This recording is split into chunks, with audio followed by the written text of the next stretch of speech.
Time inspired में आपका स्वागत है।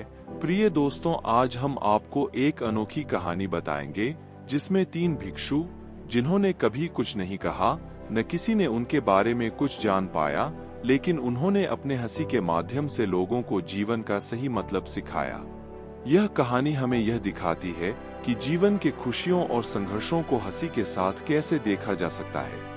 इस कहानी में हम जानेंगे कि कैसे थ्री लाफिंग मोंक ने अपने जीवन को हंसी के साथ जीने का संदेश दिया और कैसे वे चीनी संस्कृति को अपने अद्वितीय दृष्टिकोण से देखे। इस कहानी के से हम यह सीखेंगे कि हंसी और खुशियां हमारे जीवन के महत्वपूर्ण हिस्से हैं और यह हमें दुखों और संघर्षों के बावजूद हमेशा आगे बढ़ने की ताकत प्रदान कर सकती है। थ्री लाफिंग मोंक की कहानी हमें यह याद दिलाती है कि लाफिंग और पॉजिटिविटी का महत्व सिर्फ हमारे खुद के जीवन में ही नहीं बल्कि पूरे समाज में भी होता है। आइए हम इस रोचक और मोटिवेशनल को और गहराई से जानते हैं और जीवन की हंसी और संघर्षों के संदेश को समझते हैं। बहुत समय पहले की बात है। पुराने चाइना के नॉर्थ प्रेस में तीन मोंक रहते थे। उनका नाम किसी को नहीं पता है क्योंकि उन्होंने कभी अपने बारे में कुछ बताया ही नहीं। उन्होंने कभी किसी बात का जवाब नहीं दिया। चीन में बस उन्हें तीन हंसते हुए भिक्षुओं के नाम से जाना जाता था। वे तीनों सिर्फ एक ही काम करते हैं। एक गांव में प्रवेश करते बाजार के बीचों बीच खड़े होते हैं और हंसना चालू कर देते। वे अपने पूरे अस्तित्व के साथ हंसते। अचानक लोगों का ध्यान उनकी तरफ खींचा चला आता और धीरे धीरे उनके चारों तरफ एक बड़ी भीड़ इकट्ठा हो जाती।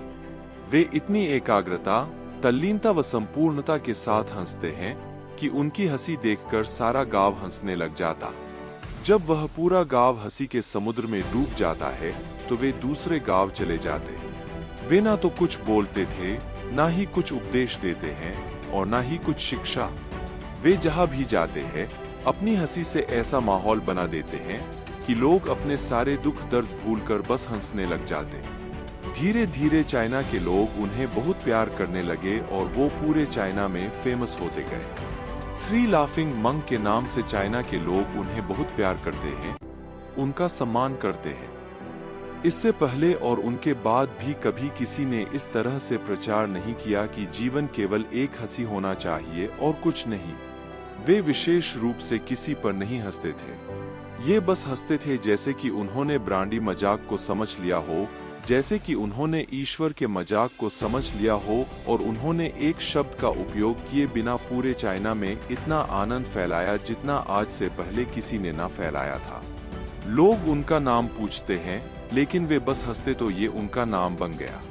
तीन हंसते हुए बिच्छू थ्री लाफिंग गज पूरे चाइना में घूम घूम कर लोगों को हंसाते हुए समय के साथ वे तीनों बूढ़े हो गए और एक रात जब वे एक गांव में ठहरे हुए थे उन तीनों में से एक भिक्षु की मौत हो गई। पूरा गांव स्तब्ध रह गया।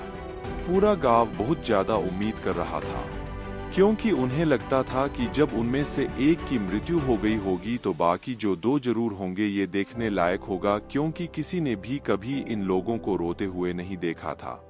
जब सुबह हुई तो पूरा गांव इकट्ठा हुआ, लेकिन दोनों भिक्षु तीसरे की लाश के पास खड़े हैं। जोर जोर से हंस रहे थे, ऐसी हंसी जैसे उन्होंने आज से पहले कभी ना हंसी हो। गांव के कुछ बड़े बुजुर्गों ने उन्हें समझाने की कोशिश की कि यह आपका साथी था और इसकी मृत्यु पर आपको हंसना नहीं चाहिए।